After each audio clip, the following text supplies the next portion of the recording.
Je suis venue jusqu'à Château-Rouge et je suis venue pour un défilé Body Positive. Je suis allée à Bourgoin il y a un mois et le mois prochain, je vais à Vichy.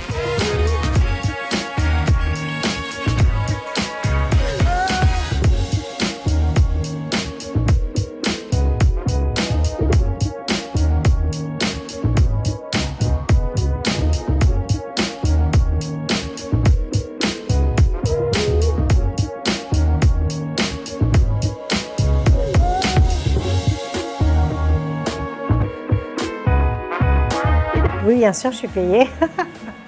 Je suis payée, je ne fais plus rien gracieusement, tout travail mérite salaire, comme je dirais. J'ai été leur égérie, mais en fait, c'était pas un contrat d'exclusivité d'égérie où ça a été voilà, sur trois shoots qui se sont passés comme ça. Les contrats pleuvent, non, il ne faut pas exagérer. Hein. Donc moi, j'ai deux casquettes, donc je suis influenceuse, c'est ce qui me fait vivre.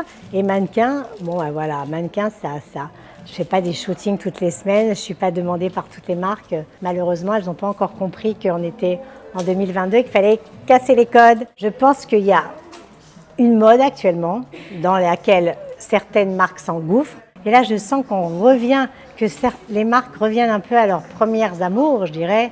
C'est-à-dire mannequin très belle, classique, taille mannequin, quoi.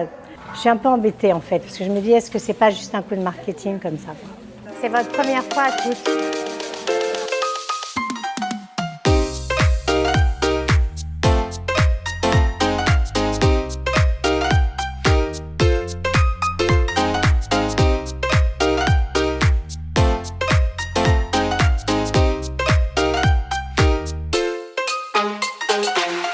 J'étais vraiment pas à l'aise et en fait j'ai appris à assumer ce corps un peu masculin, un peu féminin, un peu tout ça et je trouve ça chouette au contraire de voir des femmes qui me ressemblent.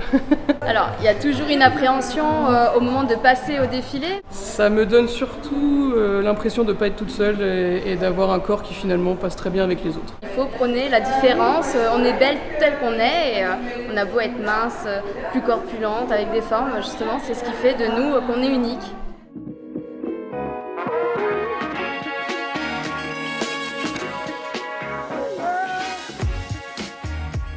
Plein de femmes et d'hommes d'ailleurs n'arrivent pas à s'identifier à ces images qu'on nous envoie de personnes jeunes, de personnes minces, de personnes lisses.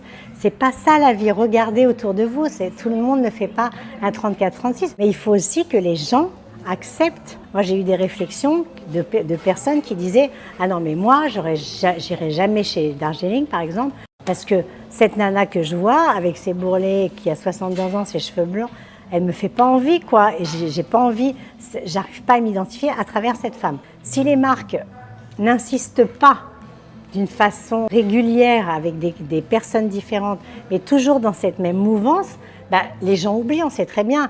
On est dans une société du zap, donc ça passe très vite. Voilà, ça y est, hop, il y a eu Caroline Ida, tac, ça y est, c'est passé. What else? Qu'est-ce qui se passe après? Qui vient après? Est-ce qu'on revient aux anciennes ou est-ce qu'on continue?